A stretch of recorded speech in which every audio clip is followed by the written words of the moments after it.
Hi hello friends, എല്ലാ കൂട്ടുകാർക്കും പുതിയൊരു റിവ്യൂയിലേക്ക് സ്വാഗതം. അങ്ങനെ നമ്മുടെ കല്യാണി ഡൽഹിക്ക് പോകാൻ വേണ്ടി റെഡിയാവുന്ന ഭാഗങ്ങളാണ്ടോ നമ്മളിനി കാണാൻ പോണത്. അങ്ങനെ കല്യാണി ഒറ്റക്ക് ഡൽഹിക്ക് പോകണമെന്ന് രാഹുലിന് മനസ്സിലാവാണ്. രാഹുൽ കല്യാണിക്കുള്ള പണികൾ ഡൽഹിയിലും അതുപോലെ പോണ വഴിക്കൊക്കെ ഗുണ്ടകളെയൊക്കെ ഏർപ്പാടാക്കിയായിരിക്കും കേട്ടോ കല്യാണിനെ ഇല്ലാതാക്കാൻ വേണ്ടി. അതേസമയം സരയുവാണെന്നുണ്ടെങ്കിലോ കല്യാണി അവിടുന്ന് പോയോ എങ്കിൽ എളുപ്പമായി. കുറച്ച് നാളെ മുമ്പ് അവളുടെ കുഞ്ഞിനെ ഒന്ന് ഇല്ലാതാക്കാൻ വേണ്ടി ഞാൻ ശ്രമിച്ചായിരുന്നു. അപ്പോൾ അവൾ എന്നെ കഴുത്തിനെ പിടിച്ച് പുറത്താക്കി. അതിനെ പകരം വീട്ടിയേ പറ്റൂ. എന്തായാലും എന്റെ മുമ്പ് പ്രസവിച്ച് കുഞ്ഞായതല്ലേ അവൾക്ക്. ഭയങ്കര സന്തോഷത്തിലാണ് അവൾ ജീവിക്കുന്നത്. പണമാണെങ്കിൽ ഇട്ട് മൂടാവുന്ന അത്ര പണമുണ്ട്. ഞങ്ങൾക്കാണെങ്കിൽ പണമില്ല, ഒന്നുമില്ല. അവൾ അധികം അങ്ങോട്ട് സന്തോഷിക്കണ്ട. അവളുടെ കുഞ്ഞിനെ അവിടെ നിന്ന് എടുത്തു മാറ്റാം എന്നൊക്കെ സരിയു വിചാരിക്കുകയാണ്.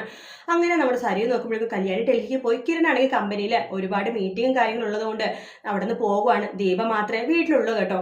അങ്ങനെ ദീപയുടെ കണ്ണ് വെട്ടിച്ച് നമ്മുടെ സരിയു കല്ലുമോന്റെ അടുത്തേക്ക് എത്തുവാണ്. അതിനുശേഷം കല്ലുമോന അവിടെ നിന്ന് എടുത്ത് മാറ്റാനോ അല്ലാന്നുണ്ടെങ്കിൽ കല്ലുമോന ഉപദ്രവിക്കാനോ വേണ്ടി സരിയു ശ്രമിക്കുന്നു കേട്ടോ. സരിയു മാത്രമല്ല, രാഹുലും ശ്രമിക്കും.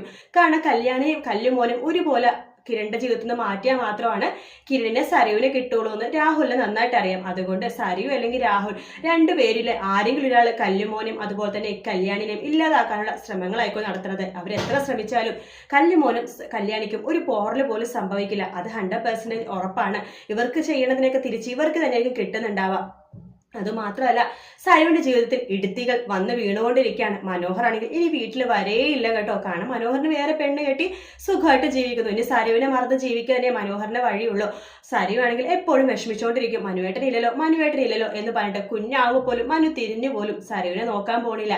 അത് മാത്രമല്ല, കല്യാണിയുടെ ജീവിതം കണ്ടിട്ട് സരിവ് അസൂയപ്പെടാൻ പോകുന്നതേ ഉള്ളൂ. എന്തായാലും കല്യാണി ഡൽഹിക്ക് പോകുമ്പോൾ ഒരുപാട് സംഭവങ്ങൾ നടക്കുമെന്ന് 100% ഉറപ്പാണ്. കല്ലുമോനും കല്യാണിക്കായിരിക്കും അപകടം സംഭവിക്കുന്നുണ്ടാവാം. എന്തായാലും നമുക്ക് കാത്തിരുന്ന് കാണാം. വീഡിയോ ഇഷ്ടപ്പെട്ടെങ്കിൽ ലൈക്ക് ചെയ്യുക, സബ്സ്ക്രൈബ് ചെയ്യുക, കമന്റ് ചെയ്യുക. മറ്റൊരു വീഡിയോ വീണ്ടും കാണാം. Take care, bye bye.